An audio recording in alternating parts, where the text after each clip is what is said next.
Olá pessoal, bom dia para todos vocês, para o pessoal aqui do estúdio e para vocês em todas as unidades no Brasil inteiro. Vamos retomar nossa matéria, a aula de penal geral. Vocês se lembram, por acaso, o que nós estávamos estudando na sexta-feira? Não se lembram? Já deram uma olhadinha no caderno? Era o nexo causal. Nós começamos a falar a respeito do nexo causal, ainda há uma longa jornada pela frente até concluirmos esse ponto importantíssimo da matéria. Mas em que contexto se insere o estudo do nexo causal? Você se lembra ou não? O nexo causal pertence ao fato típico. Nós estamos, então, dentro desse primeiro elemento da estrutura do crime. Vamos recordar aquilo que já estudamos? Os elementos, não é que estudamos, não toda a matéria, obviamente. Então, dentro do fato típico, nós vimos, existe a conduta, em primeiro lugar, e a tipicidade. Conduta e tipicidade são elementos presentes no fato típico de toda e qualquer infração penal. Não há infração penal alguma que, para existir, dispense de conduta e de tipicidade. São elementos indispensáveis presentes em todos os casos. Tipicidade, que não se esqueça, deve ser aferida no plano formal e também, me ajuda, no plano, o quê? Material.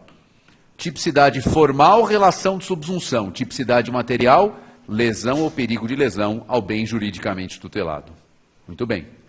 Há alguns crimes, os chamados crimes materiais ou de resultado, além da conduta e da tipicidade, requerem ainda, número 3, o resultado.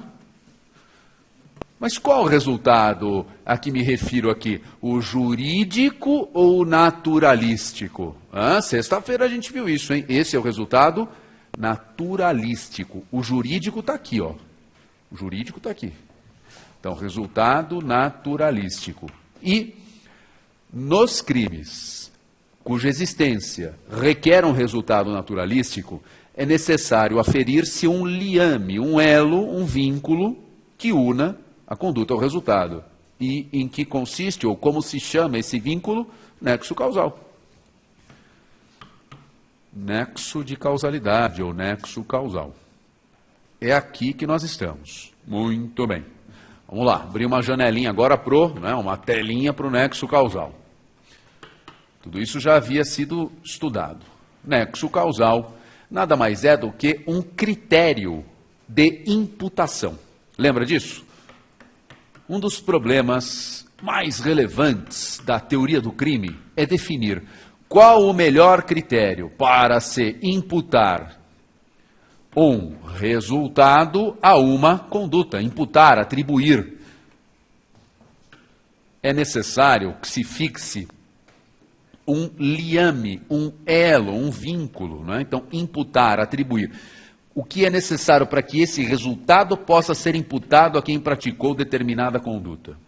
O Código Penal, nosso Código Penal, determina que a imputação seja feita através do nexo causal. O Código determina isso. Poderia haver outro critério de imputação diverso do nexo causal? Lógico que poderia. Se seria melhor ou não é outra discussão, mas que poderia, perfeitamente possível. O Código Penal poderia ter optado por não estabelecer o nexo causal como critério de imputação e, no lugar, outros requisitos se fariam necessários. Mas o Código optou por estabelecer que o nexo causal é o critério de imputação. Com isso, o legislador certamente pretendeu facilitar a nossa vida, facilitar a vida do aplicador da lei penal. Para que nós não nos percamos em discussões teóricas, pronto, está aí. O nexo causal é que deve perfazer o liame entre resultado e conduta. Porém, se o objetivo é propiciar alguma segurança jurídica, evitar que nos percamos dentro dessas enormes discussões doutrinárias, não bastava o legislador estabelecer que o critério de imputação é o nexo causal, precisava ir além e ele foi. Em que sentido? Definindo o que é nexo causal, o que se entende por nexo causal. Por quê? Porque existem, no campo da filosofia e no direito, inúmeras teorias a respeito do que se entende por nexo causal. As duas mais importantes, quais são? Falávamos dela nos minutinhos finais da aula anterior. Então, um parênteses, saindo um pouquinho do Código Penal, esse parênteses para a gente falar sobre essas teorias sobre o nexo causal. E vimos então, citamos, não é, a teoria da equivalência dos antecedentes, também chamada de teoria, qual era o outro nome, gente, que ela recebia? Conditio sine qua non, equivalência dos antecedentes, ou conditio sine qua non. E a outra teoria, a da causalidade adequada.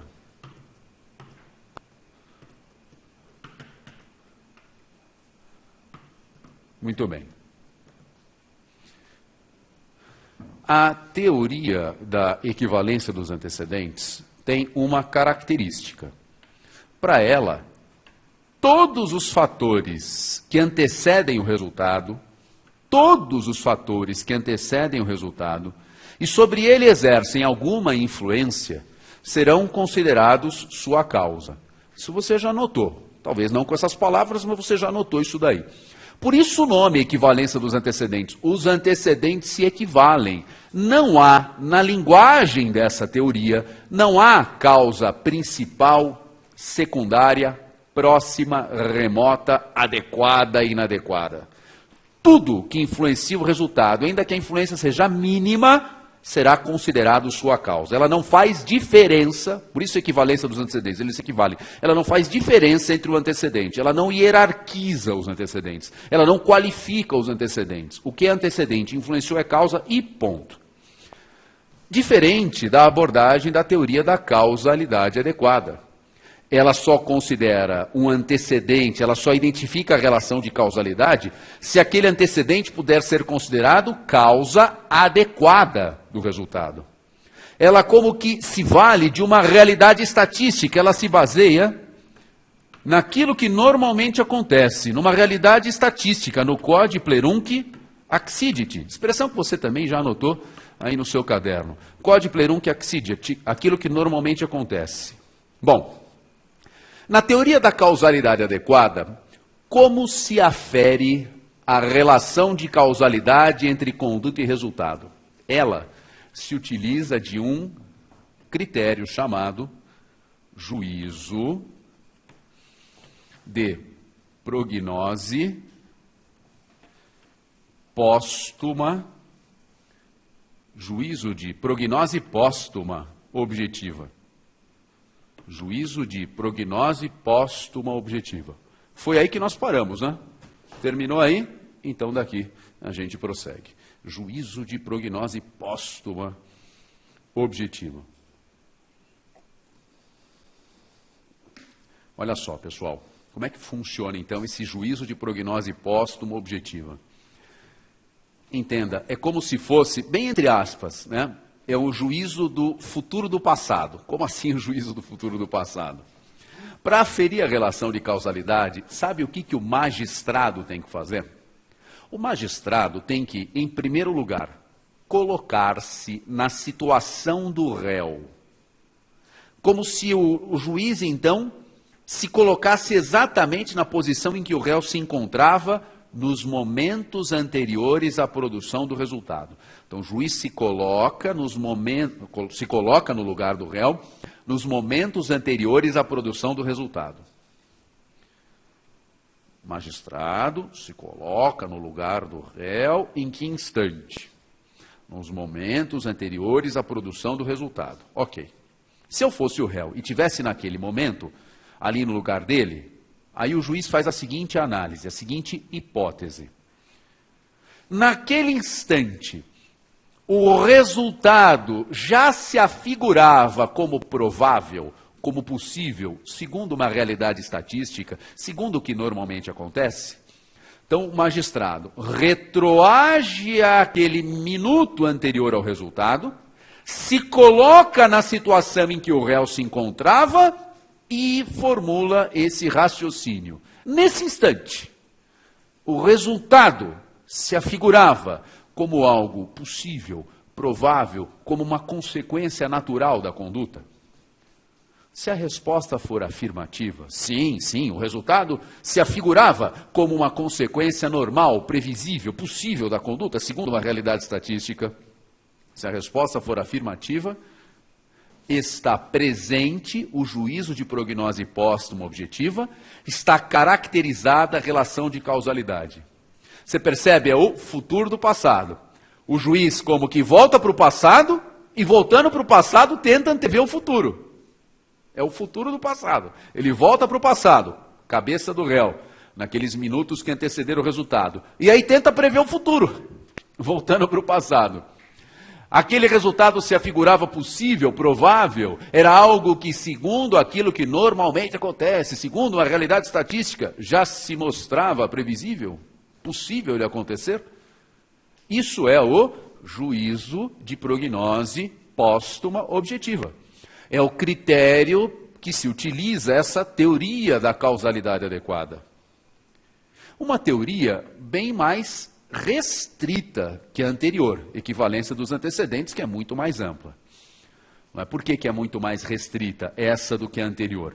Porque essa só considera a causa o fator adequado à produção do resultado, segundo esta realidade estatística. Segundo o que se conclui após o juízo de prognose póstuma objetiva. E a outra, a anterior? A gente vai falar mais da anterior ainda. A anterior não. Tudo que influencia o resultado é causa. Tudo bem? Conseguiram anotar? Tudo bem? Tranquilo? Sob controle? Legal. Comentei com vocês na sexta-feira, né, no finalzinho da aula. Caiu numa segunda fase o MP de Minas, em que consiste o juízo de prognose póstuma objetiva, né, que também, com máximo de respeito ao examinador que é responsável por elaborar essa prova, realmente não é aquilo que avalia o bom promotor, né?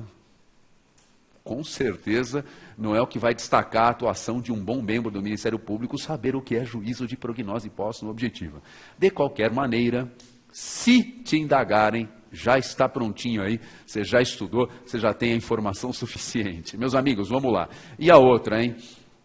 A teoria da equivalência dos antecedentes ou da conditio sine qua non. Como eu já disse, ela não diferencia os antecedentes, o que influencia ainda que minimamente é causa, e ela então não se vale desse método que a causalidade adequada utiliza, que é a prognose póstuma objetiva. Pelo contrário, ela se vale até de um método muito mais simples, que se chama juízo de eliminação hipotética, mas muito mais simples. Juízo de eliminação hipotética. Juízo de eliminação hipotética. Como funciona essa eliminação hipotética? Gente, ela funciona assim, ó.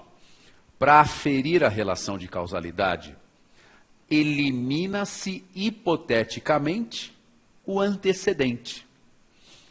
É assim que se faz. Para aferir a relação de causalidade, vírgula, elimina-se hipoteticamente o antecedente do resultado, aquilo que aconteceu antes do resultado. Elimina-se hipoteticamente, eliminação hipotética, elimina-se hipoteticamente o antecedente do resultado. Mas tem mais. Depois de eliminar hipoteticamente, é uma hipótese que você formula, uma eliminação hipotética. Depois de eliminar hipoteticamente, dois resultados são possíveis. Resultado 1. Mesmo com a eliminação hipotética, ou conclusão 1, né, para mudar o nome aqui. Conclusão, duas conclusões possíveis. Conclusão 1. Mesmo após a eliminação hipotética, o resultado teria ocorrido exatamente da mesma forma.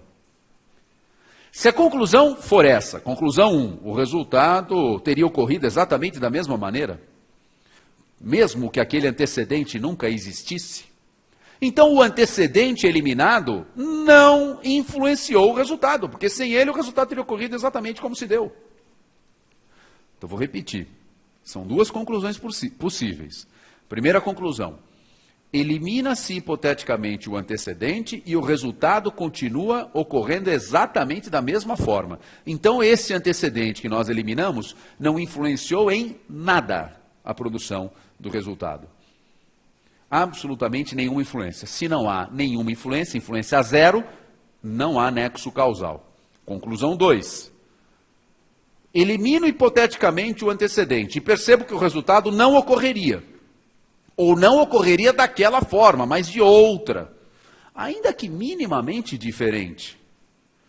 Se eu perceber que após a eliminação hipotética o resultado não teria ocorrido ou teria se verificado de outro modo, é porque o antecedente eliminado o influenciou. E se exerceu alguma influência, ainda que mínima, então existe a relação de causalidade. Tudo bem? Conclusão 1, não muda nada. Conclusão 2, muda. Não muda nada? Então não influenciou, não tem nexo causal. Muda alguma coisa? Muda. Então influenciou, tem nexo causal. A teoria da equivalência dos antecedentes é muito mais simples do que a outra exposta. Embora seja mais simples, é muito mais ampla.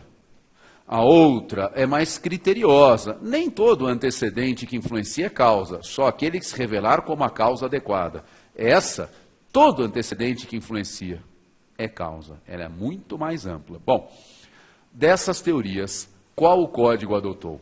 O legislador optou por aquela que, e vejam um detalhe, hein, essa opção foi feita em 1940, com a elaboração do atual código, e foi mantida com a reforma de 84. Então, desde 1940, passando pela reforma de 84, e por todas as alterações pontuais que sobrevieram até então, e chegando até o ano de hoje, 2014, continuamos com a mesma teoria. A teoria da equivalência dos antecedentes. Essa é a teoria adotada pelo nosso Código Penal. Como dizia Nelson Hungria, né, o grande artífice do nosso Código Penal, a teoria da equivalência dos antecedentes é um dado irrefutável de lógica. É a melhor teoria, com folga, com ampla vantagem sobre todas as outras. É um dado irrefutável de lógica. Sim, mas ela vai longe, hein? Ela é muito ampla, hein? Como é que a gente corrige aí eventuais exageros? Vou falar daqui a pouquinho. Só queria preencher essa tela anterior. Então veja. Critério de imputação eleito pelo Código Penal. Poderia ter escolhido outro, mas optou pelo nexo causal. Esta opção, pelo nexo causal como critério de imputação, está positivada no artigo 13, caput, primeira parte. Eu disse, mas isso não resolve todas as coisas, não elimina as 1001 discussões teóricas, até porque há várias teorias sobre o nexo causal, vimos as mais importantes, pois o legislador foi além e embasou, fundou seu nexo causal a partir da teoria da equivalência dos antecedentes e positivou essa escolha no artigo 13, caput, segunda parte. Presta atenção no que diz o código. Ó. Na primeira parte ele diz, raciocina aqui comigo, ele diz assim, ó, o resultado de que depende a existência do crime somente é imputável a quem lhe deu causa. Eu vou repetir, presta atenção aqui, por favor. Ó.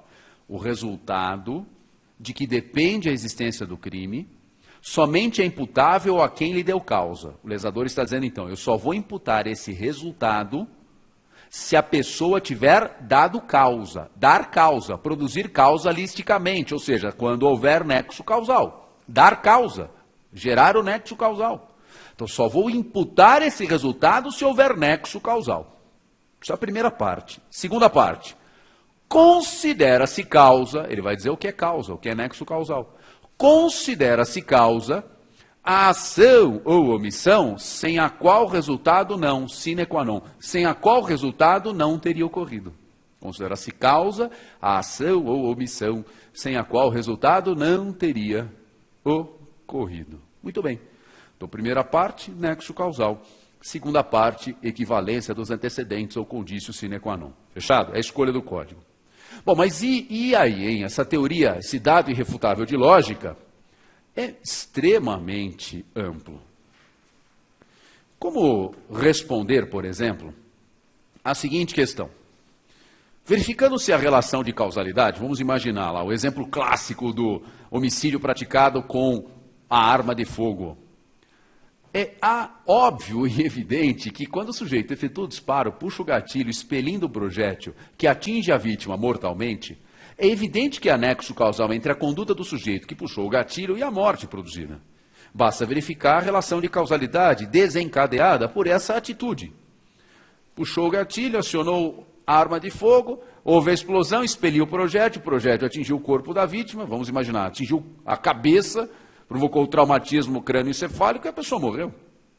Não, olha a eliminação hipotética. Não houvesse o disparo, não tivesse o sujeito apertado o gatilho, não teria havido, enfim, a deflagração do projétil, não teria havido a lesão que provocou o traumatismo craniano, não teria havido a morte. A relação de causalidade é cristalina. E coincide com o que todos nós concordamos como justo e correto. Ou seja, punir, responsabilizar o autor do tiro pela morte que produziu. Mas a arma só estava nas mãos dele porque, vamos imaginar, 3 anos antes, ele conseguiu adquiri-la. Ele comprou essa arma de uma pessoa 3 anos atrás. E aí então se pergunta, entre a venda da arma que ocorreu 3 anos antes e a morte, há relação de causalidade? Não, professor, imagina, não, calma. Pelo critério do Código Penal, qual é a teoria adotada? Não é a equivalência dos antecedentes? A equivalência dos antecedentes não se utiliza da eliminação hipotética? Façamos a eliminação hipotética. Não tivesse havido a aquisição dessa arma 3 anos antes, o homicídio teria ocorrido? Não daquele jeito.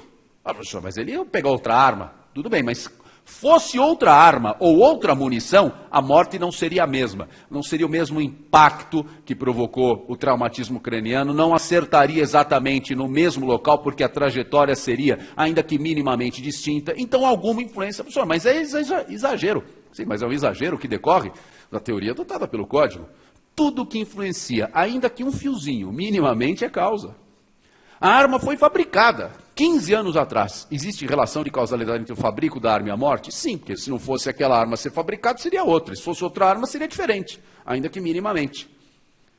E aí então surge a dúvida. O vendedor da arma ou o fabricante deve ser responsabilizado pela morte? Aqui eu lembro de um filme, você deve ter assistido, se não assistiu eu recomendo, que é um filme muito legal também. O Senhor das Armas. Mas eu só recordo aqui, para quem assistiu, alguém assistiu aqui O Senhor das Armas? Não, filmaço, né? Primeira cena do filme mostra uma fábrica de armamento. É a introdução do filme, então não estou estragando a história, não, fica tranquilo. Né? A gente fica com receio, às vezes, de falar bem de um filme, né? Você acaba contando aí, né? Fica dando spoiler. Né? Não quero dar spoiler, não, pelo contrário. Eu lembro uma vez, me desculpem aqui o parênteses, rapidamente, mas eu lembro uma vez que eu fui falar, pessoal, filme bom, muito tempo atrás, Paixão de Cristo. É legal o filme, você assistiu Paixão de Cristo? Filmão. Mas você não assistiu ainda a Paixão de Cristo? Você não curtiu a Paixão de Cristo? Não? Você prefere uma versão mais... Você ficou decepcionada com o final? Porque eu lembro que eu estava falando da Paixão de Cristo, eu lembro que uma aluna me interrompeu na aula para dizer o seguinte, professor, para de contar o filme, o senhor vai dar spoiler, vai estragar. Eu falei, mas a Paixão de Cristo? Vou estragar o final? Né? Ela ficou brava que eu estava falando, né? Ela ficou brava. Muito bem. Mas, de qualquer maneira, O Senhor das Armas, então não estou dando spoiler, porque é a cena de abertura do filme. E na cena de abertura, o que acontece? Mostra um projétil sendo fabricado. E o que é legal é que você vê, com toda a tecnologia do cinema, a relação de causalidade entre a fabricação da munição e a morte. Porque mostra como se tivesse uma câmera acoplada no projétil, mostra ele na fábrica, saindo da linha de produção, entrando na caixa, indo para a loja, sendo comprado, colocado na arma, deflagrado, atingindo uma pessoa e a pessoa morrendo. Você percebe, você visualiza a relação de causalidade que há entre a fabricação de uma munição e uma morte. Então, com essa imagem, para quem assistiu o filme, é que se questiona, com base na teoria da equivalência dos antecedentes. Existe a relação de causalidade pela teoria adotada. Agora, é correto, é justo, tanto quanto nós punimos quem efetuou o disparo, punirmos por homicídio, responsabilizarmos pela morte o fabricante da arma, o vendedor da munição, etc.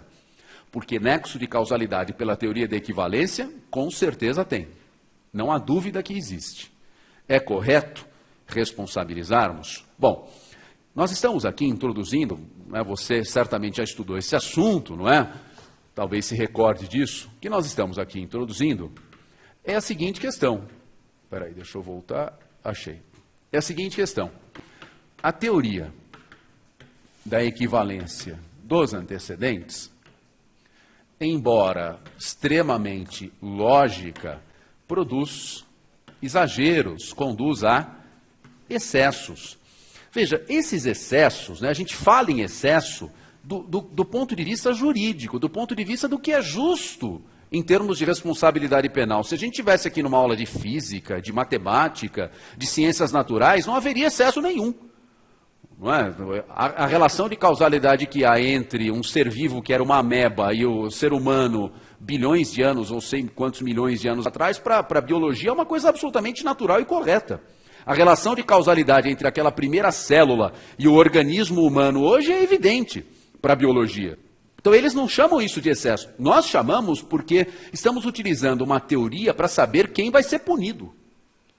Devemos punir o fabricante da arma pelo homicídio? Bom, digamos assim, a correção desses excessos, não é? A maneira de evitar esses excessos, há muito tempo é debatida pela doutrina. E eu gostaria de dizer o seguinte, ó, existem excessos para o passado e excessos para o futuro. O exemplo que eu dei, excesso para o passado, a doutrina denomina de regresso ao infinito. Regresso ao infinito. Dá para a gente ir até o infinito mesmo. Aquela ameba vai ser culpada de todos os crimes que acontecem hoje em dia. Não fosse aquela evolução celular que resultou no ser humano. Os pais seriam culpados pelos crimes que o filho cometeu. Porque se não tivessem tido a relação sexual que resultou no nascimento daquela criança, o homicídio não teria ocorrido, a morte não teria se dado. Não é verdade? Veja, como evitar o regresso ao infinito, essa punição exagerada para o passado? A maneira tradicional de se evitar esse exagero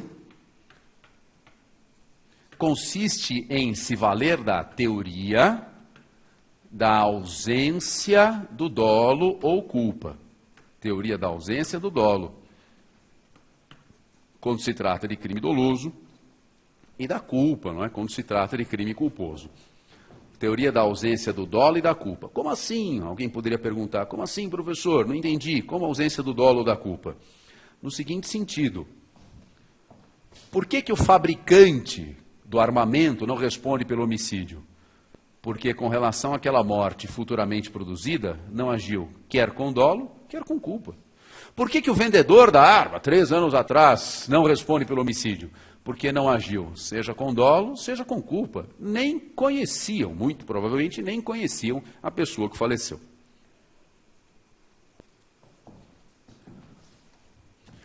O outro exagero é o exagero para o futuro.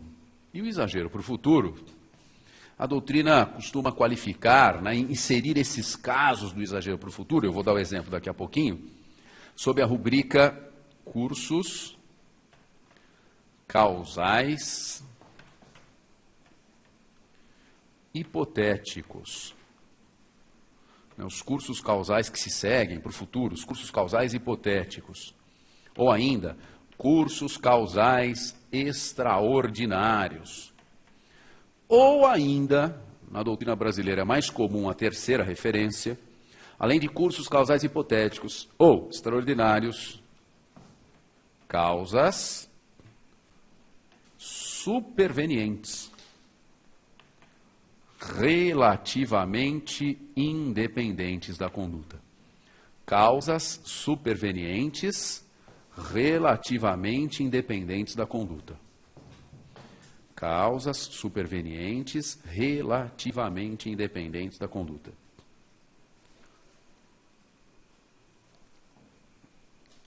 Deixa eu formular um exemplo para vocês, ó. Bem simples, o exemplo clássico. Imagine um sujeito conduzindo um automóvel.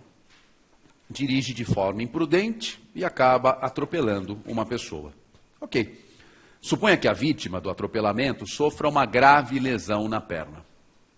Se nós pararmos por aqui, a relação de causalidade será evidente entre a conduta do motorista e o resultado produzido no pedestre, e será absolutamente justo responsabilizar o sujeito que estava ao volante pela lesão que provocou. Veja, se ele não tivesse dirigido de forma imprudente, o automóvel não teria perdido o controle, não teria atingido o pedestre, que não teria sofrido aquela lesão. O motorista deve, portanto, responder por lesão corporal culposa na direção de veículo automotor. Tranquilo. Relação de causalidade claríssima e corresponde a uma solução mais do que justa, mais do que correta. Agora, suponha que, vamos começar a formular hipóteses para o futuro. É um exagero para o futuro. Chega uma ambulância para socorrer o pedestre ferido. O pedestre é colocado no interior da ambulância, que parte em disparada para o hospital. Lesão é muito grave, tem que ser atendido o mais rápido possível, ao risco de amputação do membro. Então, o motorista da ambulância vai em disparada. Mas o motorista, por estar em altíssima velocidade, ele próprio acaba perdendo o controle da ambulância, há um capotamento, a ambulância explode, morrem todos. Bom, aí então se questiona. O motorista que atropelou esse pedestre deve responder pela morte provocada pela maneira como o motorista da ambulância conduziu o veículo? A relação de causalidade pela teoria da equivalência dos antecedentes é indiscutível. Lembra do juízo de eliminação hipotética. Se aquele primeiro motorista não dirige de forma imprudente, não teria atropelado. Se não tivesse atropelado, não teria chamado a ambulância, a pessoa não estaria lá dentro, não teria havido capotamento, não teria havido a morte. Então, o sujeito que atropelou produziu uma conduta que, pela teoria da equivalência dos antecedentes, causalisticamente gerou o resultado morte. Mas ele tem que responder pela morte? E o exagero pode ir muito além, dá para ficar formulando hipóteses cada vez mais absurdas. A gente pode falar, não, a ambulância conseguiu chegar ao hospital, a pedestre estava na sala de cirurgia, aí o prédio desaba, ocorre, sei lá, um incêndio, ocorre, sei lá, qualquer coisa, mas a estrutura entra em colapso e a pessoa acaba falecendo. Há relação de causalidade? Sim. Mas dá para piorar ainda, dá para exagerar ainda mais. Chega a pessoa no hospital, é submetida à cirurgia, acaba ocorrendo a amputação do membro, a perna é amputada. A pessoa recebe alta meses depois. É convidada por alguns amigos a assistir um espetáculo numa casa recém-inaugurada, uma casa de espetáculos. Pega fogo no local. Todo mundo consegue sair correndo e se salva. Menos o sujeito que havia amputado a perna. Pela sua dificuldade de mobilidade, não conseguiu sair correndo como todos os outros e acaba morrendo no interior daquele local. Existe relação de causalidade entre o atropelamento ocorrido meses antes e a morte? Sim, faz eliminação hipotética. Se não tivesse atropelado, não teria havido amputação da perna, ele teria conseguido correr como todos os outros. Mas é evidente, né? A gente já está exagerando mais do que suficiente aqui. Né? Passamos o limite do exagero. Não há sentido atribuir a morte da pessoa que foi atropelada ao sujeito que, meses antes, foi responsável pelo atropelamento. É necessário que se estabeleça um limite para a responsabilidade penal, um limite para a imputação do resultado. Apesar do nexo causal, tem que ter um fim. Senão, qualquer coisa que acontecer até o fim da vida dessa pessoa que foi atropelada, que tiver alguma relação com o membro amputado, o sujeito lá atrás vai responder por isso. Veja, no caso dos cursos causais hipotéticos, extraordinários ou causas supervenientes relativamente independentes à conduta, a verdade é que, quando o nosso Código Penal foi elaborado, em 1940, 74 anos atrás, a doutrina ainda não havia encontrado uma solução boa, adequada, eficaz, satisfatória, como havia encontrado para o regresso ao infinito. Tem coisa melhor que a teoria da ausência do dolo, mas enfim, a teoria da ausência do dolo costuma resolver bem. O que fez, então, Nelson Hungria, né? Ele e os demais autores que colaboraram com a elaboração do nosso Código Penal? Sabe o quê? Tiveram uma ideia muito boa. E fizeram o seguinte, ó. Colocaram uma ressalva no próprio texto legal. O Código Penal, nesses casos, o CP, exclui a imputação.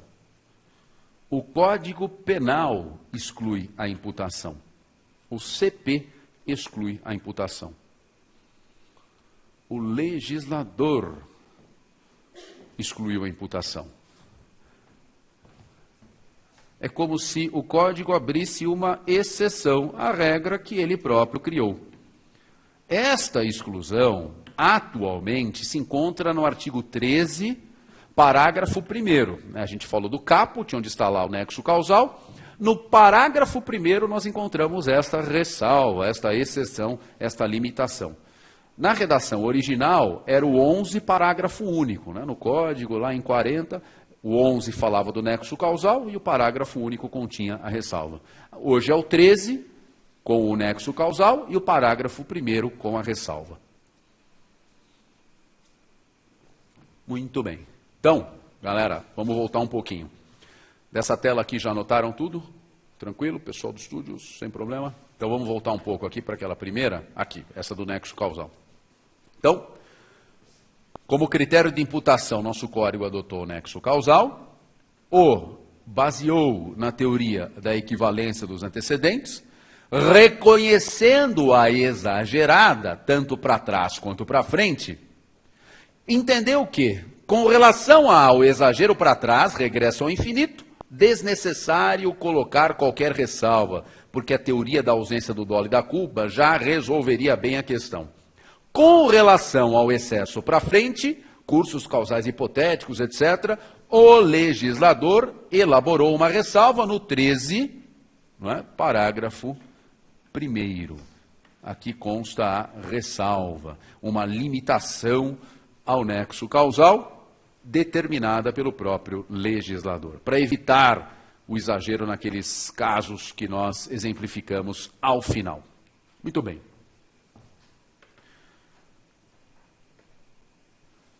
Voltando então. Gente, primeira telinha da aula de hoje. Elementos do fato típico. Nos crimes materiais, resultado e entre resultado e conduta é fundamental que haja o nexo causal. O que a gente não pode esquecer para a prova? 1. Nexo causal é um critério de imputação. Poderia haver outro. 2. O legislador adotou, em matéria de nexo causal, a teoria da equivalência dos antecedentes.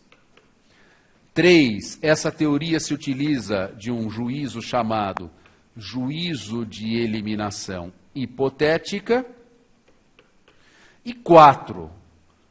Ela conduz a exageros, a excessos, que devem ser corrigidos. De que maneira? Não coube aí a palavrinha excessos, né? Ou pela teoria da ausência do dolo, ou pelo próprio Código Penal, no artigo 13, parágrafo 1º. Muito bem. Ainda a propósito do tema, então isso é o básico, pessoal, tá bom? Pelo amor de Deus. Chegar no concurso, você tem que ter tudo isso bem organizadinho na tua cabeça. Nexo causal é um critério de imputação, legislador utilizou a teoria da equivalência dos antecedentes, né, baseou o nexo nessa teoria, ela se utiliza do juízo de eliminação hipotética, leva a excessos, e esses excessos têm que ser corrigidos, evitados de alguma forma. Muito bem. Agora, um subtema dentro do estudo do nexo causal. Sempre que se fala em nexo causal, fundado nessa teoria, né, o subtema é não só do nexo, mas também dessa teoria que o código adotou. Quando se fala em nexo causal, fundado na teoria da equivalência dos antecedentes, sempre se analisa o tema das causas independentes, que a doutrina antiga chamava de concausas. O que seriam essas concausas ou causas independentes na linguagem utilizada atualmente? Pessoal, veja, para saber o que é causa independente, então me permita aqui só estabelecer uma distinção em causa dependente e depois o nosso alvo, causa independente. Causa você sabe o que é, né? O que é causa, gente? Como é que você definiria? Elabora mentalmente essa definição. O que é causa pela teoria adotada no nosso código? Causa é todo fator que influencia o resultado, não é isso? Ou alguma coisa nesse sentido. Todo fator que influencia o resultado. Isso é causa. Legal. O que seria uma causa dependente e outra independente? Né? Que é onde nós queremos chegar. Causa dependente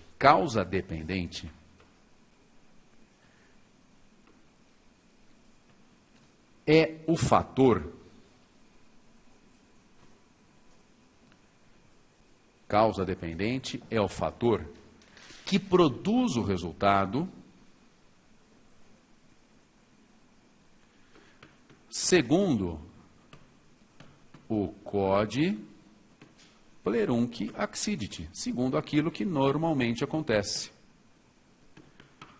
Causa dependente, podemos então dizer, é um fator natural, esperado. É um fator natural, esperado.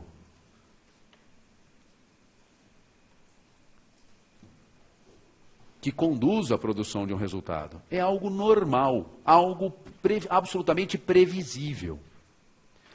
Causa independente é um desdobramento causal,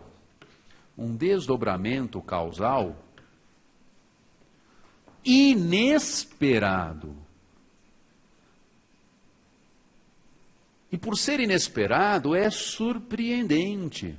A causa independente está fora do Code Plerunc Accidity, não ingressa dentro daquilo que normalmente acontece.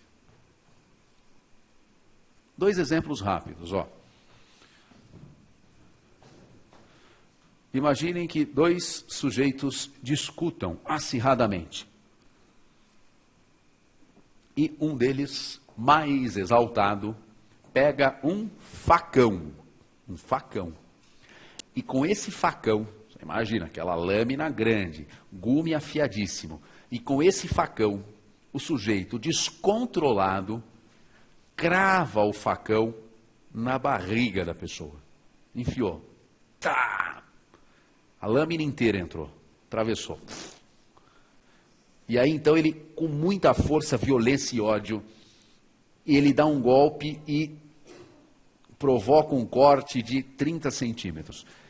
40 de profundidade, 30 centímetros de largura o corte.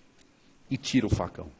Resultado, a barriga da pessoa abre, da vítima abre. Suas vísceras imediatamente se expõem. A pessoa até tenta segurar um pouquinho as vísceras, mas não consegue. E acaba falecendo. E vem lá o laudo pericial. São dados importantes para a gente entender, tá? Não fiquem assustados. Ela fica assustada, ela não gosta de essas coisas meio violentas assim. Mas é bom, porque marca bem o exemplo. Aí vem o legista e determina que a causa da morte foi choque hipovolêmico. Perdeu rapidamente o sangue, o choque gerou a falência de todos os órgãos e atesta isso como causa da morte. Legal, então a gente pega. A conduta foi desferir o golpe com o facão. A causa foi aquela narrada no laudo pericial. Essa causa é um fator inesperado, surpreendente, tendo em vista a conduta que o agente praticou, ou é algo natural, esperado, tendo em vista a conduta realizada? É um fator absolutamente natural, esperado. Afinal de contas, uma lesão daquela como o agente produziu, é absolutamente normal, natural e esperado que produza a morte através da causa que foi apontada no laudo. Ok. Agora imaginem assim, os dois discutem. Vamos mudar agora a arma. Os dois discutem, acirradamente. E aí um deles, o mais exaltado, pega um canivete. um canivete, com uma lâmina pequenininha, e desfere um golpe no braço. Um golpe não perfura o inciso, não penetra, a lâmina não penetra no braço, só um golpe inciso, ou seja, faz um corte, como popularmente se diz, né? Ele não dá o golpe para furar, só para riscar. Muito bem. Formou aquele corte, que só riscou, não perfurou. Depois desse golpe, o sujeito pega o canivete, vendo o outro ali já ferido, ele fala, bom, tudo bem, ficou quieto, pega o canivete e vai embora. O sujeito que fica ferido sangra ininterruptamente por vários minutos, várias horas, e acaba fraquejando e falecendo depois. Bom, choque hemorrágico, perdeu sangue. Essa causa da morte, choque hemorrágico, é uma causa natural ou inesperada, tendo em vista a conduta produzida? É um evento inesperado. É algo que não está dentro do que normalmente acontece.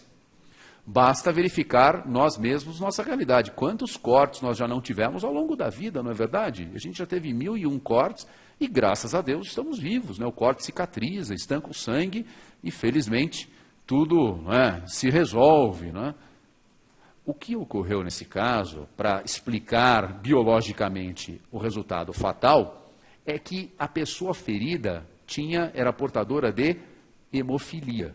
O sangue não coagulou, ininterruptamente sangrando, não havia coagulação, não havia estancamento e a pessoa falece. Bom, esses dois exemplos, então, é para situar o nosso tema, ou seja, para mostrar que causas independentes, causas independentes, é disso que nós vamos falar, é o estudo desses desdobramentos causais inesperados. Diante desses desdobramentos causais inesperados, pergunta-se, o agente responde pelo resultado? No segundo exemplo, diante dessa situação que nós retratamos, o autor do golpe com o canivete deve responder pela morte? Como você tipificaria a conduta do sujeito? Como crime de lesão corporal, então ele não responde pela morte, só pelo ferimento? Ou 2, crime de lesão corporal seguida de morte? Ou um crime de homicídio culposo? Enfim, você imputaria a morte da vítima ao autor do golpe? Vamos lá? Vamos buscar as respostas, então, para essa questão. Estudo das causas independentes. As causas independentes se dividem em 2 grandes grupos. Primeiro, o grupo das causas absolutamente independentes. E o outro grupo, o das causas relativamente independentes.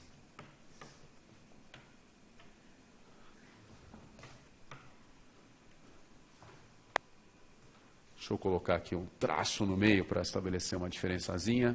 Vamos lá. Agora, o fato é que tanto as absolutamente quanto as relativamente independentes, isso vale para ambas, elas podem ser,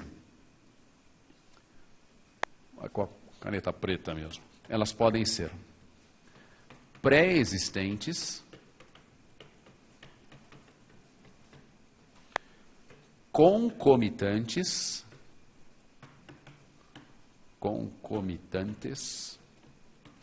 ou supervenientes.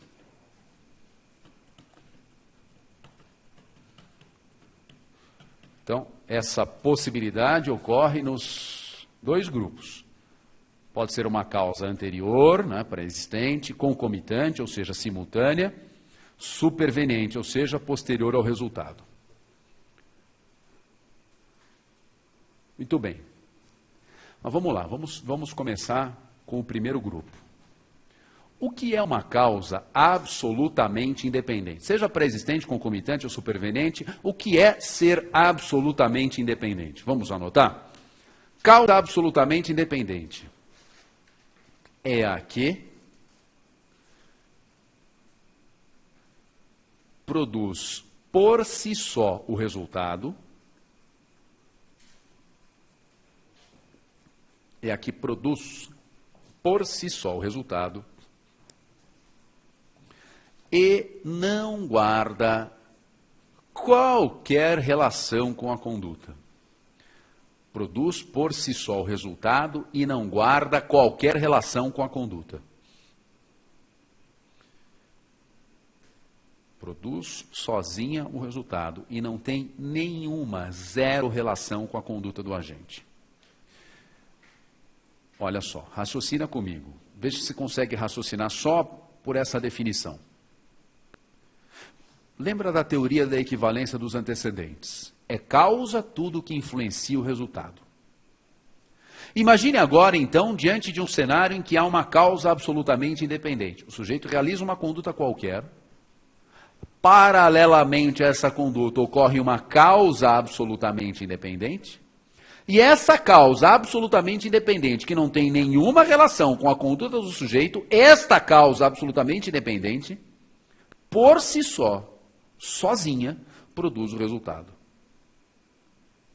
Como fica a relação de causalidade entre a conduta e o resultado? Existe ou não existe?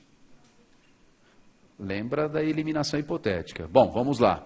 Quer dizer então que mesmo que essa conduta jamais fosse realizada, o resultado então teria ocorrido exatamente como se deu.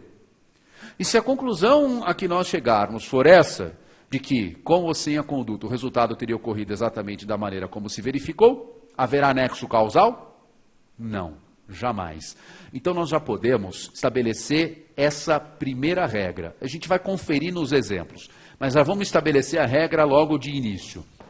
Nas causas absolutamente independentes, como são elas que por si só produzem o resultado, por não terem nenhuma relação com a conduta, nesses casos, nesse grupo, a nossa conclusão sempre será: não há nexo causal entre conduta e resultado.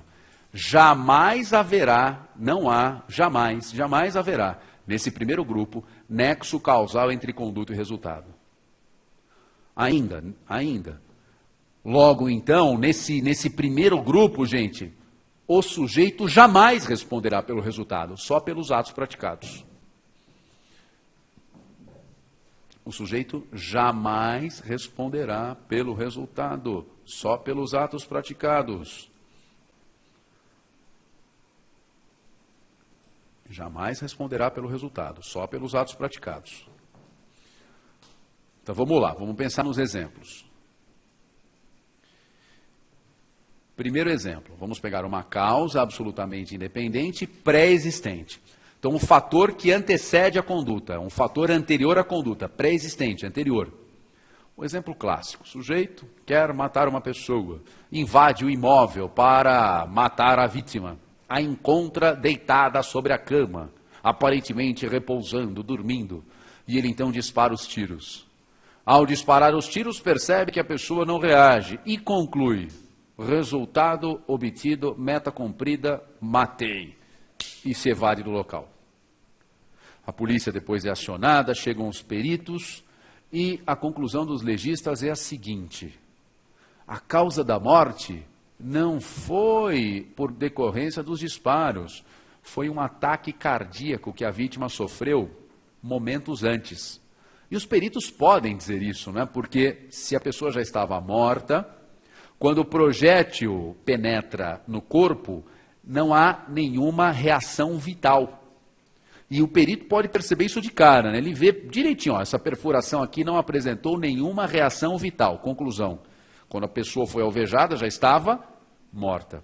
Qual foi a causa da morte? Ele vai lá, examina, está aqui, ó, infarto do miocárdio, a pessoa teve um ataque cardíaco. Bom, então 3 elementos para a gente considerar. Houve o ataque cardíaco, e o ataque cardíaco gerou a morte.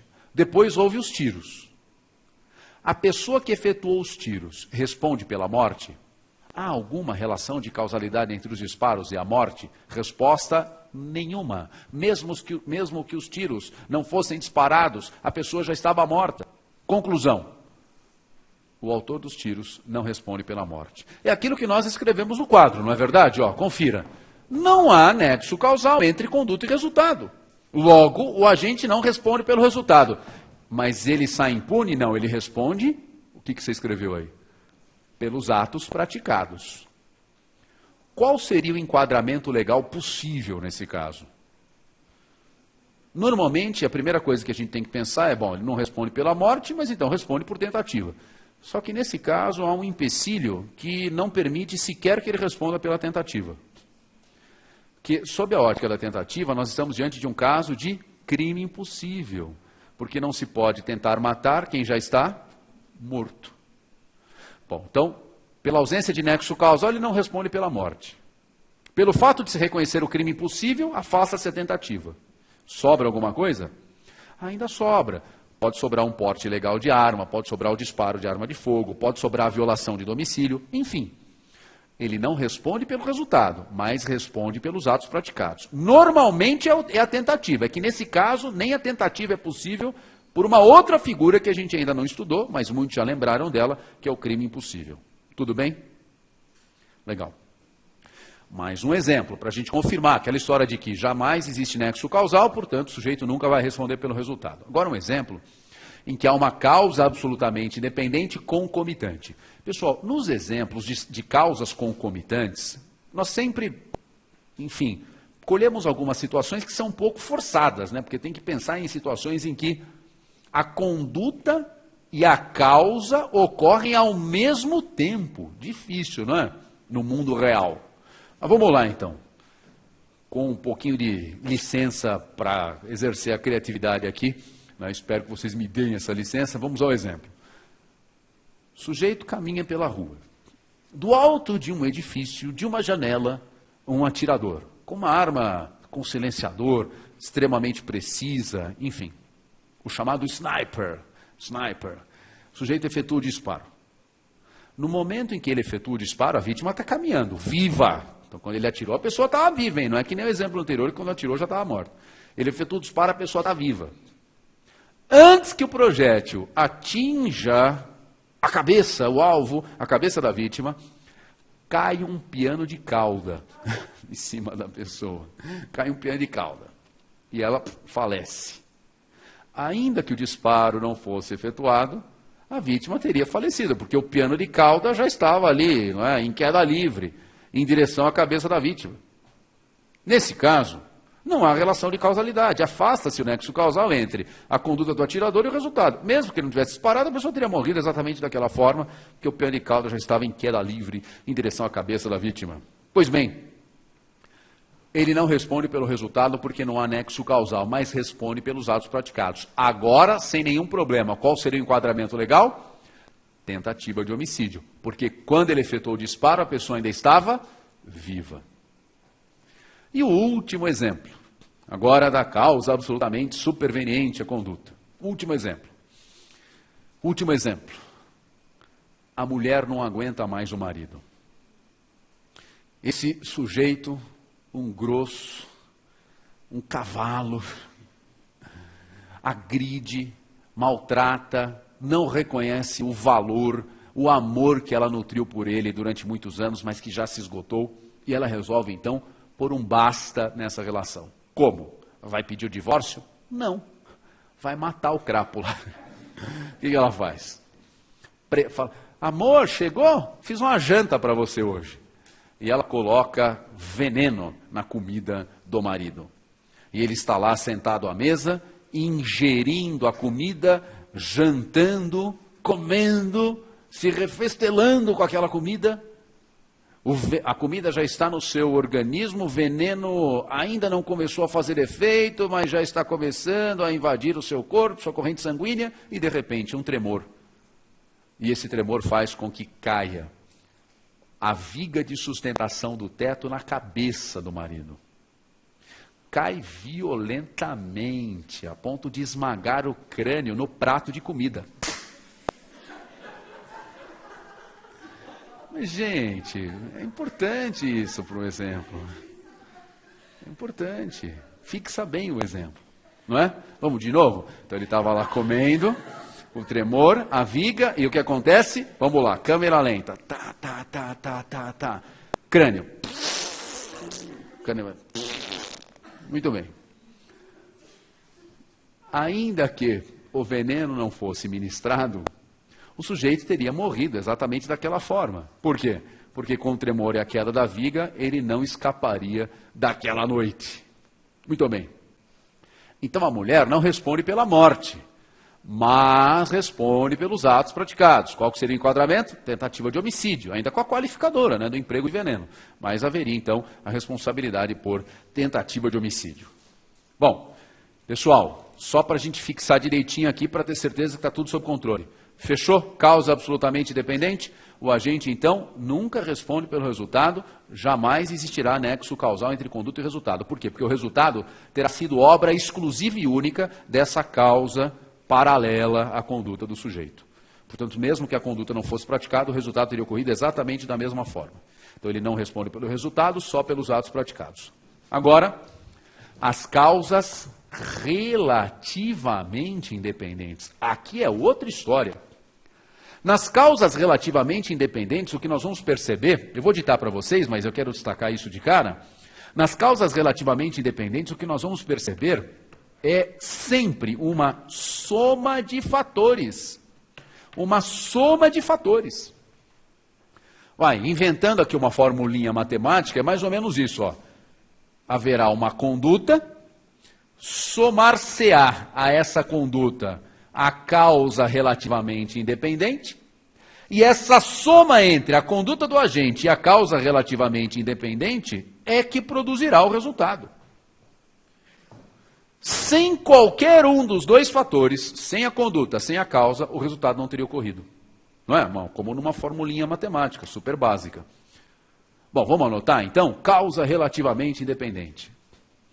São os fatores que se somam à conduta, são os fatores que se somam à conduta e juntos conduzem à produção do resultado. São os fatores que se somam à conduta e juntos conduzem à produção do resultado. Gente, por favor. Se somam à conduta e juntos conduzem à produção do resultado. Pela teoria da equivalência dos antecedentes, existe nexo causal entre a conduta e o resultado? Responda raciocinando pela eliminação hipotética. Existe nexo causal, nesse caso, entre conduta e resultado? O que eu fiz aqui na caneta? Com licença. Existe ou não existe nexo causal entre conduta e resultado? Sem dúvida que existe.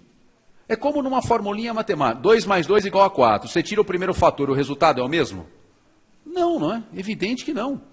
Pessoal, ó, como na formulinha matemática. X mais Y igual a R. C mais CRI igual a R. É o resultado. Você tira a conduta. O resultado é o mesmo? Não, o resultado é outro. Nesses casos, a conduta, então, sempre influenciará ou terá influenciado o resultado.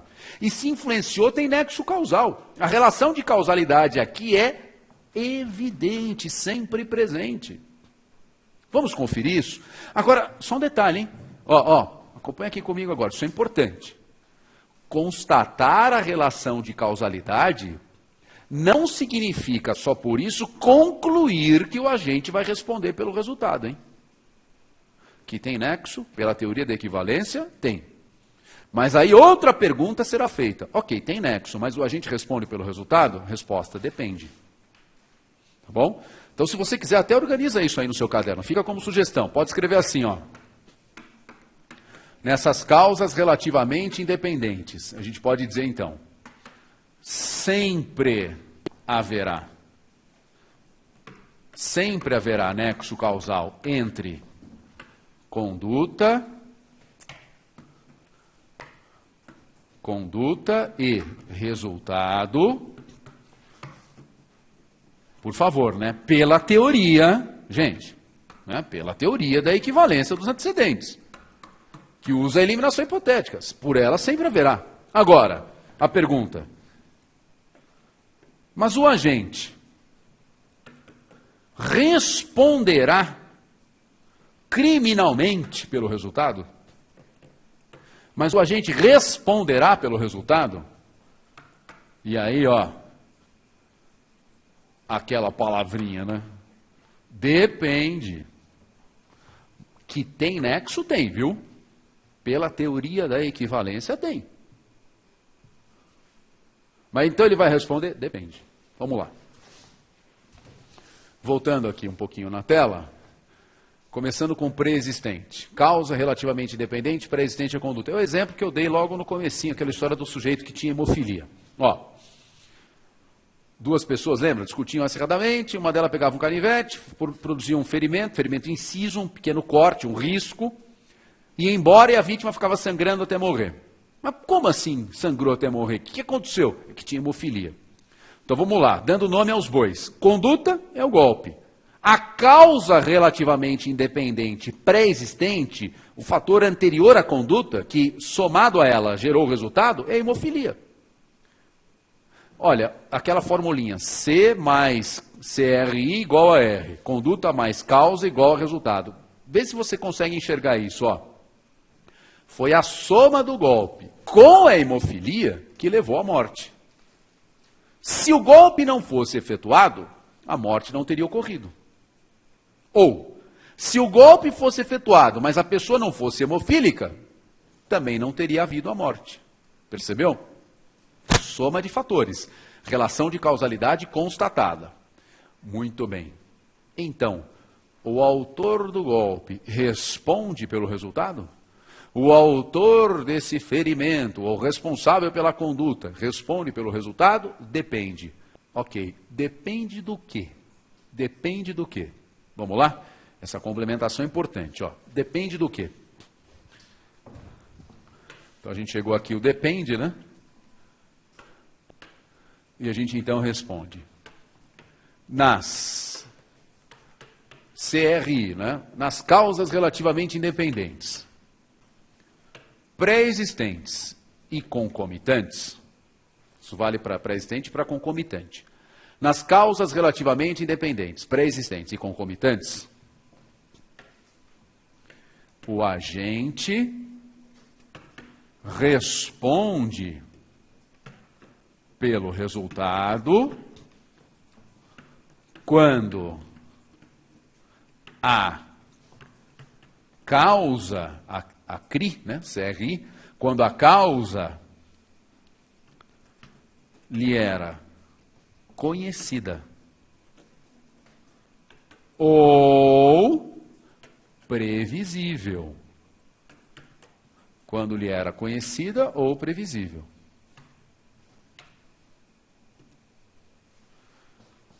Então, nós teremos que investigar um pouquinho mais para descobrir. O autor do golpe sabia que o sujeito era hemofílico? Sim, responde pela morte.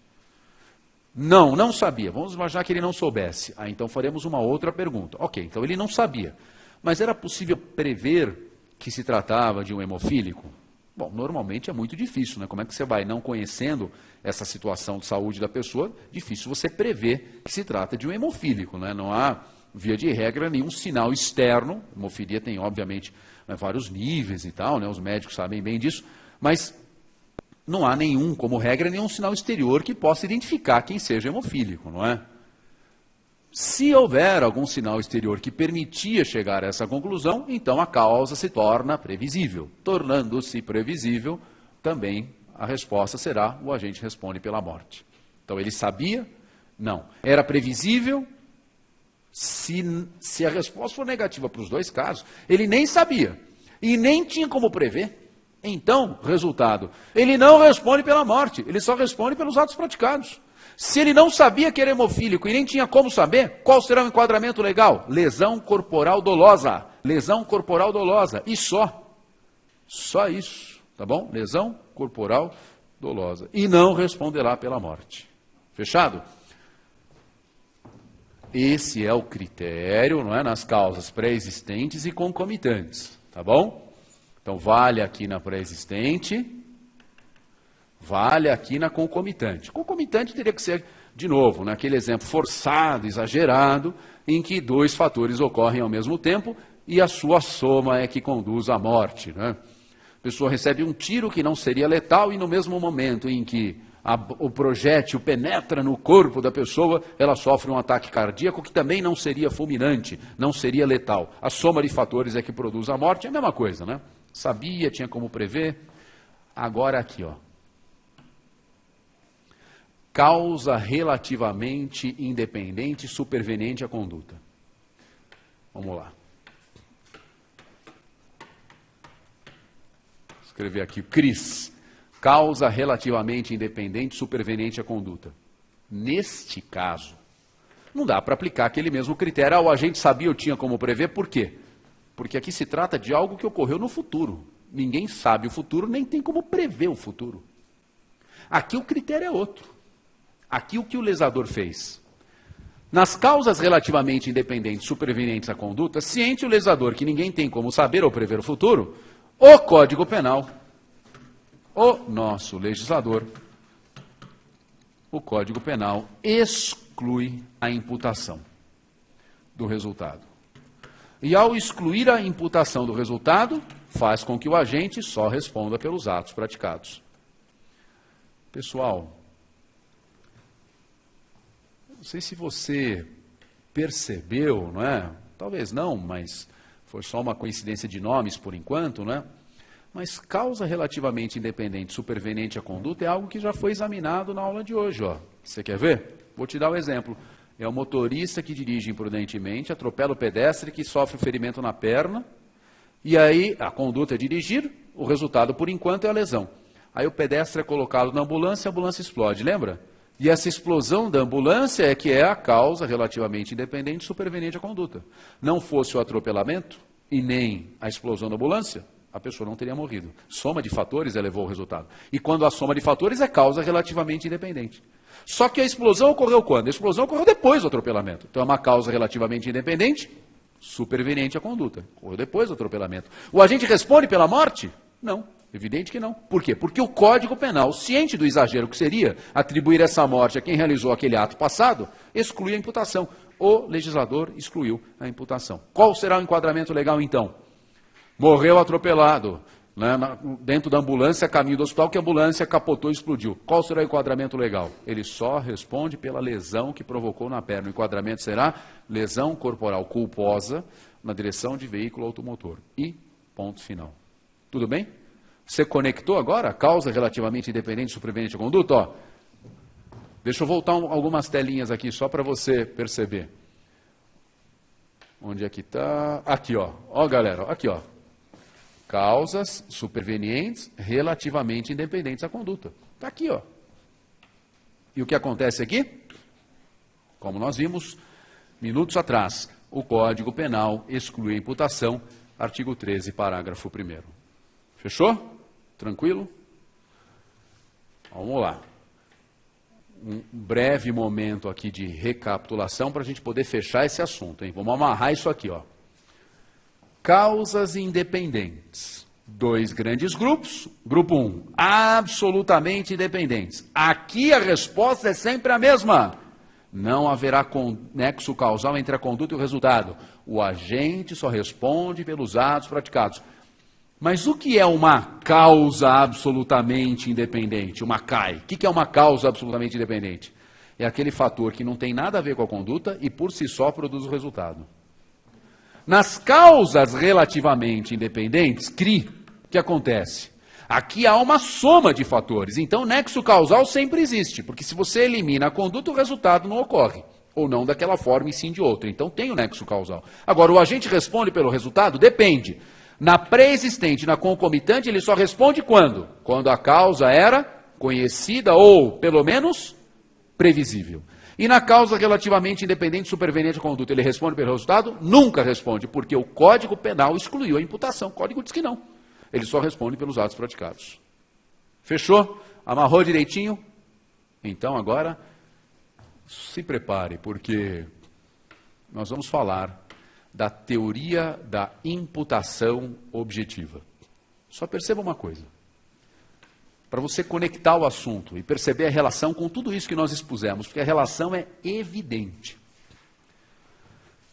Ao estudar o nexo causal, enxerga isso, presta atenção. Ao estudar o nexo causal, nós estávamos estudando, em última análise, uma teoria a respeito do quê? Uma teoria da imputação. Nós vimos que o Código Penal calcou a imputação do resultado à conduta no nexo causal. O que a tal teoria da imputação objetiva propõe? Uma alternativa a esse caminho. Bom, há alguns que propõem uma alternativa radical, no sentido de retirar por completo o nexo causal e usar critérios totalmente diferentes. Outros propõem, assim, digamos, uma alternativa mais conciliadora. Começar com o nexo causal, mas usar a teoria da imputação objetiva para evitar os excessos, os exageros. Tudo bem?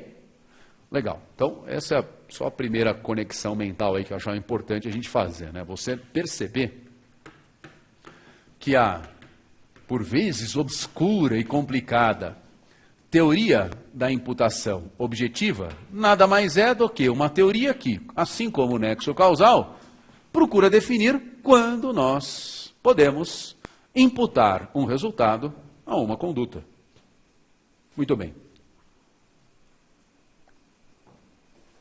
Galera, olha só. O grande pai, vamos chamar assim, da teoria da imputação objetiva, é, sem dúvida alguma, Klaus Roxin.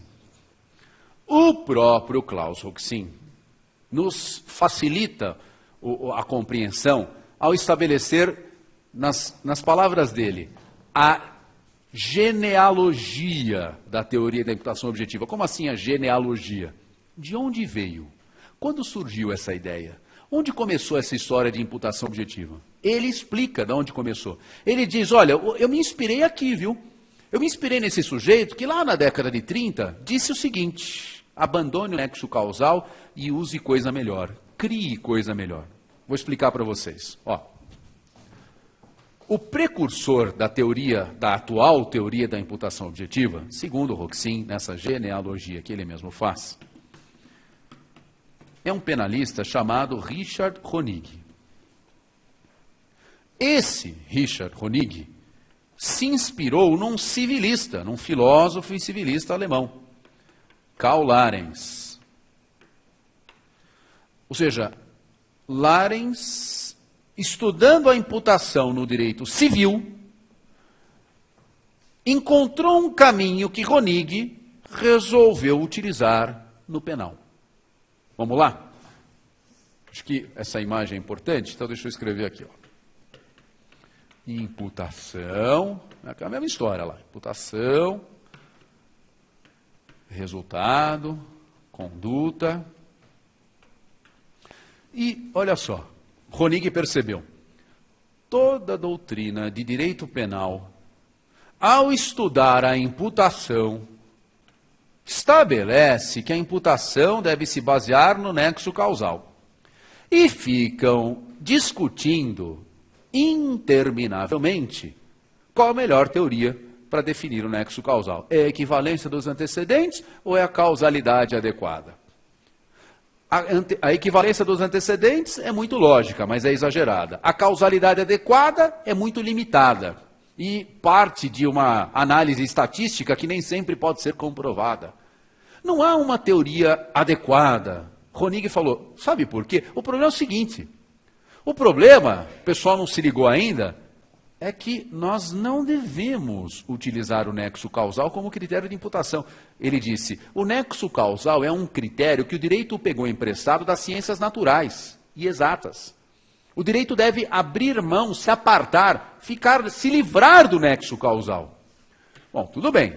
Então ele diz assim, abandonemos o nexo causal como critério de imputação. E aí nós perguntamos a ele, tudo bem, querido, mas vamos usar o quê, se não for o nexo causal? E ele então diz, olha, a imputação em matéria criminal busca estabelecer não só uma relação lógica, mas uma relação justa, quando é justo que alguém responda por um resultado. Então o que nós temos é que construir os nossos critérios. Nós temos que adotar critérios jurídicos de imputação. Vamos nós construir os critérios adequados para se imputar um resultado a uma conduta. Esquece o nexo causal, deixa o cientista lá, o biólogo, enfim, o físico, deixa eles com esse negócio de equivalência dos antecedentes. Vamos nós estabelecer, no lugar do nexo causal, critérios jurídicos de imputação. Ah, muito bem, muito bonito, mas qual é o critério jurídico de imputação, então? E aí, Honig desenvolve o seu critério jurídico de imputação. E o critério que ele desenvolveu, ó, tudo ele que disse aqui. É a sementinha sendo plantada para depois surgir a teoria da imputação objetiva como hoje conhecemos. Ele diz assim, o critério jurídico de imputação deve ser o controle do curso causal. Então, o sujeito só responde pelo resultado quando detiver o controle do curso causal. Quando tiver, em outras palavras, quando tiver condições de interferir no desencadear dos eventos. A ideia da qual ele partiu foi a seguinte, olha, as pessoas só devem responder por aqueles resultados que possam ser considerados obra sua, e não obra de terceiro nem obra do acaso. O que é uma obra de terceiro ou uma obra do acaso? Ora, obra de terceiro, obra do acaso é um resultado sobre o qual o sujeito não tinha controle. Não estava nas mãos dele interferir naquela cadeia de eventos. Então não é obra dele, é obra de outra pessoa. Ou obra do acaso. A exposição de Honig, digamos, esse critério do Honig, essa ideia de controle do curso causal, caía como uma luva nos tais cursos causais hipotéticos, ou como a gente acabou de falar, nessas causas supervenientes relativamente independentes da conduta. Cai como uma luva. Você quer ver? Aplica isso, aplica o raciocínio dele de novo, o mesmo exemplo. O sujeito está lá dirigindo imprudentemente, atropela uma pessoa, ferimento na perna. Ela é colocada na ambulância, a ambulância explode a caminho do hospital.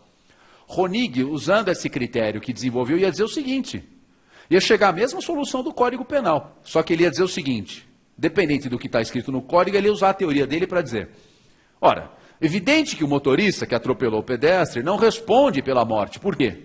Porque essa morte não pode ser imputada a ele. Mas por que não pode ser imputada? Porque a partir do momento em que o pedestre é colocado dentro da ambulância, aquele primeiro motorista não tem mais o controle do curso causal. Ele não tem mais como interferir no desenrolar dos eventos.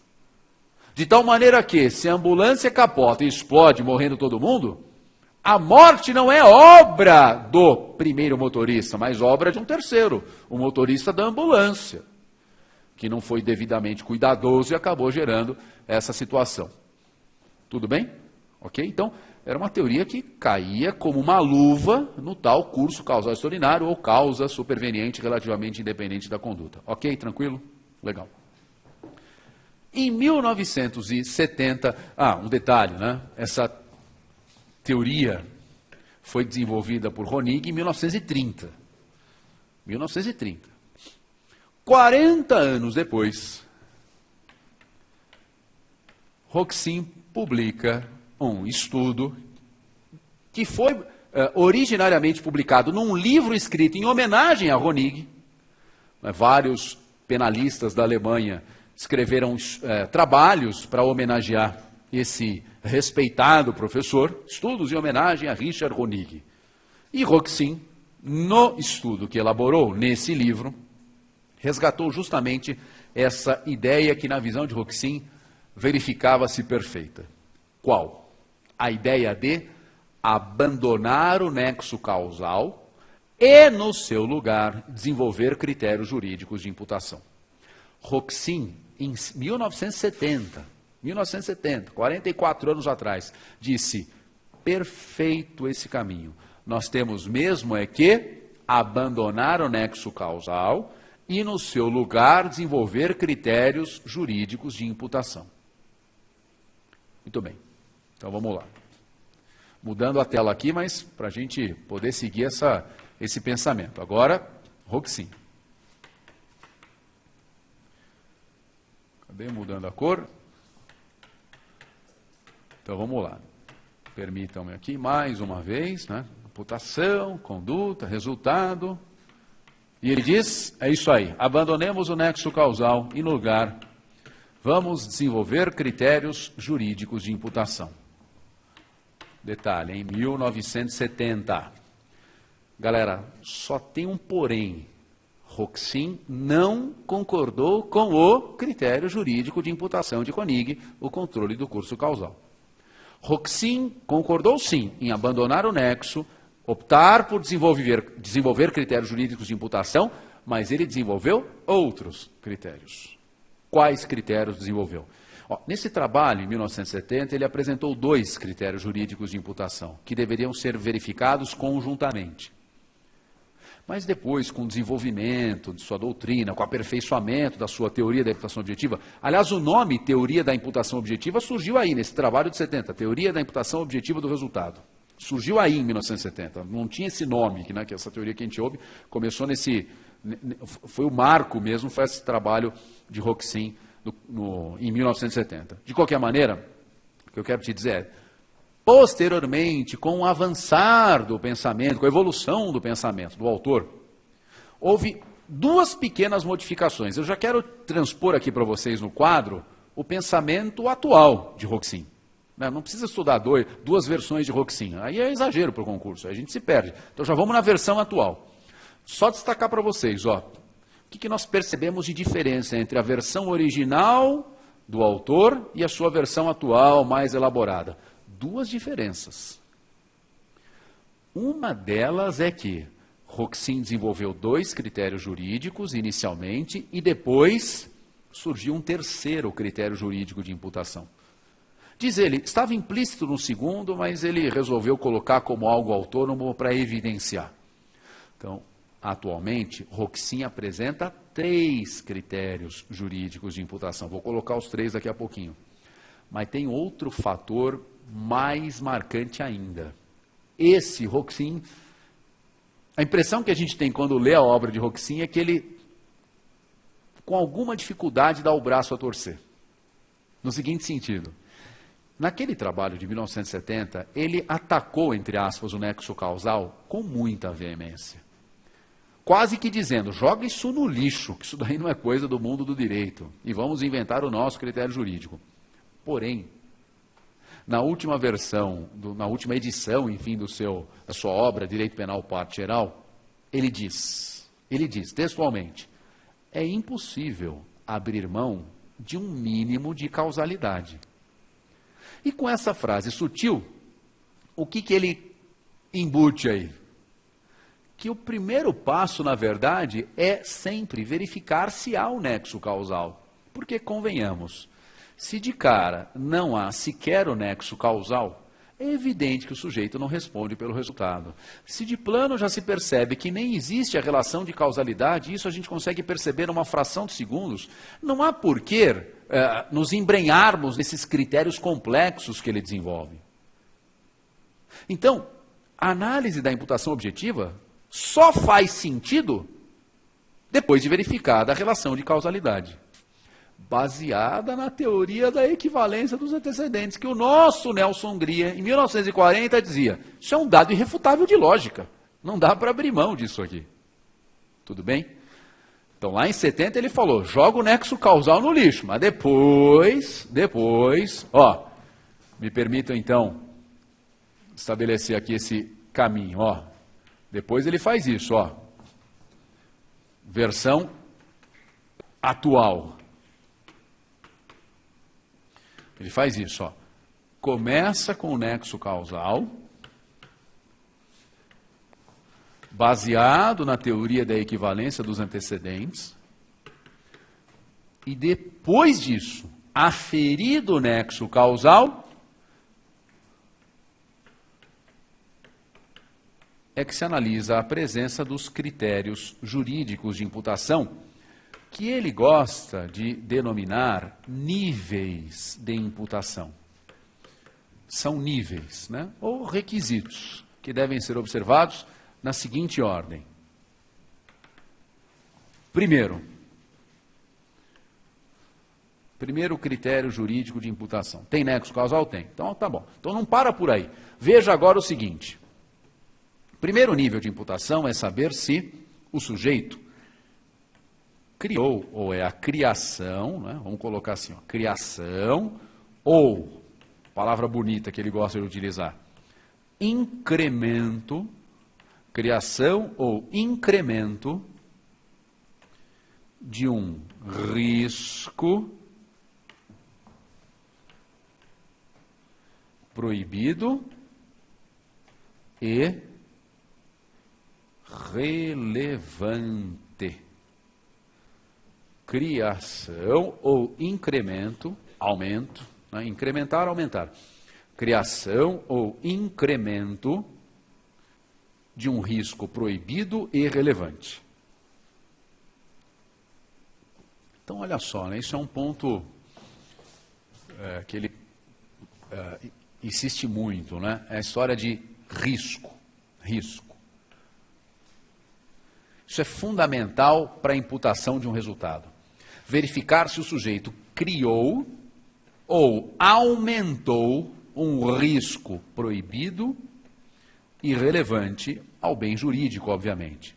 Criou ou aumentou um risco proibido e relevante? Olha só. De onde vem essa história de risco?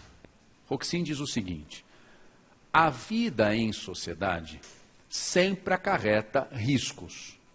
Risco, perigo, é algo inerente à vida social. Veja, o fato de estarmos num mesmo recinto fechado, como estamos aqui no estúdio, como você está aí na sua unidade, isso traz um risco. Mas se você estivesse na sua casa, na frente de um computador, esse risco não existiria. Qual seja, de repente tem alguém resfriado que está soltando algum vírus que você está pegando, hein? Você já olha para o lado, assim, o sujeito está espirrando e tal. Não, não é verdade? Um aperto de mão traz um risco de contaminação, não traz? Estou dizendo para deixar de apertar a mão, né? Mas não traz ou não traz? O tráfego de veículos automotores traz ou não traz risco? Evidente que sim. Mas isso é inerente à vida em sociedade. Qual é o papel do direito frente aos riscos sociais? Esse é o X da questão. Qual é o papel do direito frente aos riscos sociais? O aperto de mão, o estarmos no mesmo ambiente fechado, o tráfego de veículos automotores. O papel do direito não é o de eliminar todos os riscos, isso é impossível. Se fosse eliminar todos os riscos, a conclusão seria: acaba o contato social, pronto, eliminou o risco. O papel do direito, do ordenamento jurídico, é estabelecer riscos permitidos e riscos proibidos. Casos há em que a conduta do agente produz riscos permitidos. Ainda que exista relação de causalidade entre a conduta e o resultado, se o risco for absolutamente permitido, não há imputação. Porque o direito não se preocupa com riscos permitidos, mas sim com riscos proibidos. Só nestes é que é possível haver a chamada imputação. Então veja, ele dá um exemplo. O sujeito está lá num bar e ele então pede uma cerveja. Um copo, um chopp, sei lá, num copo, ele dá o exemplo, o copo bávaro, aquele enorme de chopp. Sei lá quanto pesa um troço desse aí, vamos chutar. 1 quilo de copo. Você imagina 1 quilo de copo? Quanta cerveja não tem? Aí vai lá o atendente, o que você quer? O chopp? Tá bom. Coloca o chopp, entrega naquele copo enorme, e o sujeito então bebe.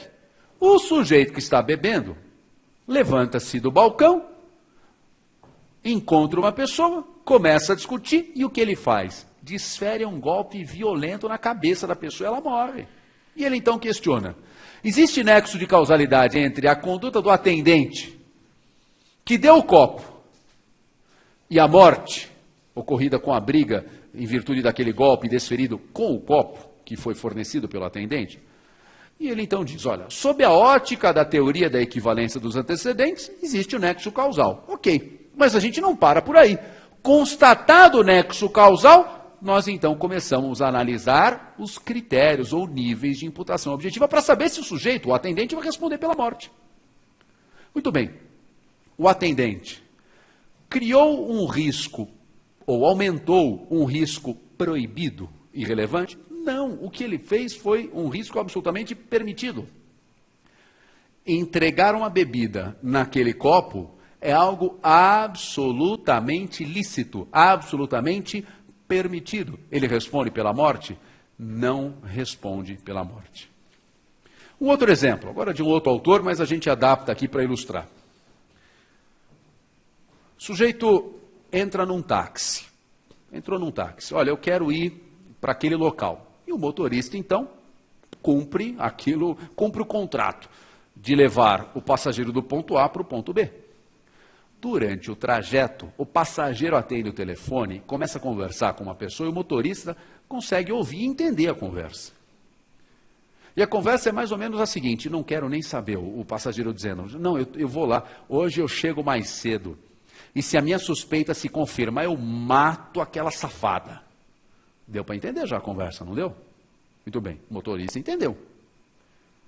O motorista, vamos imaginar, para dar um ingrediente a mais aqui, o motorista, depois de entender a conversa, quer dizer então que acho que a esposa do cara aí anda pulando a cerca e tal. Como ele, motorista, vamos imaginar que ele tem experiências ruins nesse setor, não é? Traumas próprios, ele pensa assim, tomara que pegue no flagrante e mate mesmo, viu? Mulher infiel tem que morrer. Ele pensa. Ele fala alguma coisa? Não fala nada, não verbaliza esse pensamento.